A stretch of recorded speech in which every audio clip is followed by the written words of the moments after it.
আল্লাহর নবী বলেছেন পৃথিবীতে সবচেয়ে ভালো মানুষ হচ্ছে সেই যে ফকির মিসকিনকে খাওয়াতে পারে।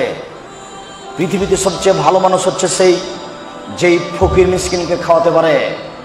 রাসূল সাল্লাল্লাহু আলাইহি সাল্লাম বলেছেন আসসায়ালাল আলমেলাল মাসাকিন, ফকির মিসকিনকে খাওয়ালে 3টি আমলের নেকি হয়। ফকির মিসকিনকে খাওয়ালে 3টি আমলের নেকি হয়। 1, আল্লাহর পথে যুদ্ধ করলে যত নেকি হয় ফকির মিসকিনকে খাওয়ালে তত নেকি হয়। 2, নিয়মিত তাহাজ্জুদ পড়লে যত নেকি হয় ফকির মিসকিনকে খাওয়ালে তত নেকি হয়। 3, নিয়মিত নফল রোজা থাকলে যত নেকি হয় ফকির মিসকিনকে খাওয়ালে তত নেকি হয়। 1 আমলে 3 আমল, 1 আমলে 3 আমল। আমলটা হলো কি বলেন তো দেখি?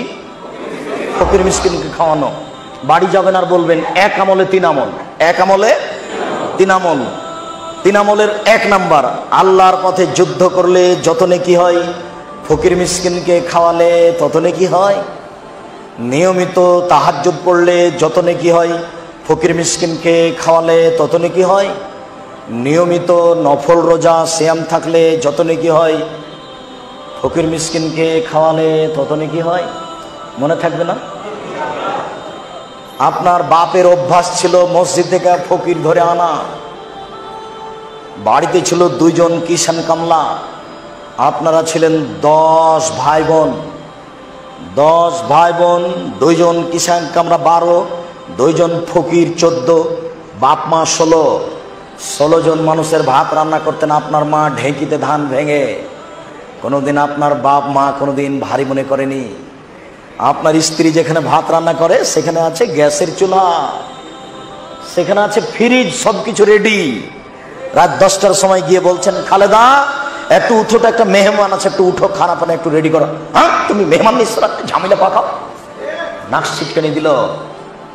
এই বউ তালাক দিতে হবে, এর নাম হস্তিনী। এ দিয়ে সংসার চলবে না। আমি বউ তালাক দিতে বলিনি, তবে পরামর্শ দিচ্ছি। আর একটা খারাপ স্বভাব, আর একটা খারাপ অভ্যাস, খারাপ স্বভাব, নোংরা স্বভাব। দুপুরে মেহমান এসেছে তো মাত্র 150 চাউল রান্না করেছে। ছেলে মেয়ে নাই যে, একটা ছেলে কানা কচড়ার আরো 2 জন, তো 150 চাউল রান্না করেছে। তো স্ত্রী বলছে কি করবে কি করবে, ভাত এটুকু যদি দাও মেহমানকে তাহলে সবই খেয়ে নেবে। এক কাজ করো, চানাচুর বিস্কুট দিয়ে বিদায় করতে। আচ্ছা, দুপুরের সময়তে মেহমানকে চানাচুর বিস্কুট দিয়ে বিদায় করা কোন খারাপ স্বভাব, কোন খারাপ অভ্যাস? প্রয়োজনে আপনার স্ত্রী 5 বার ভাত রান্না করবে, 5 বার। যা রান্না করেছেন দিয়ে দেন, আবার মেহমান আসবে আবার রান্না করবে, আবার মেহমান আসবে আবার রান্না করবে। বাড়ির নাম লিখে দিবেন মেহমান খানা। আমার মা বলে যে তোর বাড়ির নাম মেহমান খানা। যে যাবে সে খেতে পাবো, আপনিও পরীক্ষা করে দেখতে পাবেন। কাল চলে যাবেন সপরিবারে, 3 মাস থাকবেন, খাওয়ার কোনো সমস্যা নেই, আলহামদুলিল্লাহ।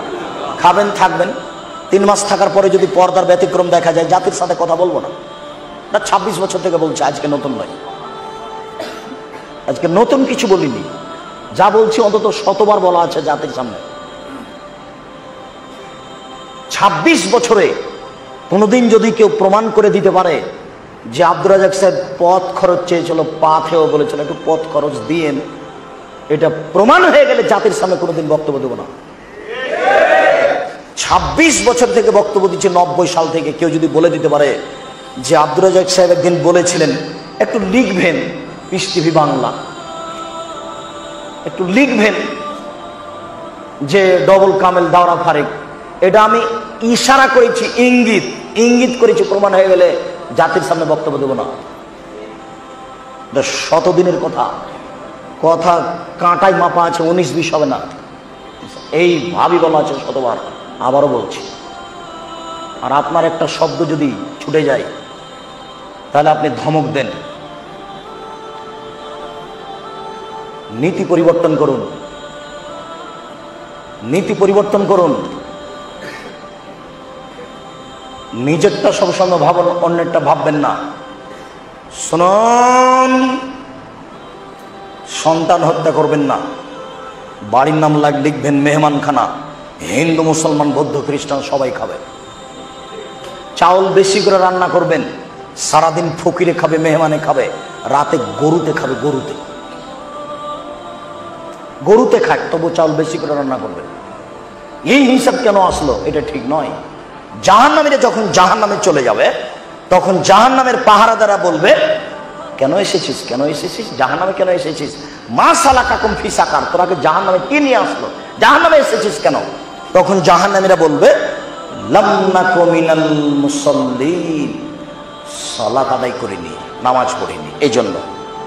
ওয়ালাম নাকু নুতঈমুল মিসকিন, ফকির মিসকিনকে খেতে দিনি, এই জন্য। বুঝাতে পারলাম না কথা? জাহান্নামীরা উত্তরে কি বলবে? ফকির মিসকিনকে খেতে দিনি।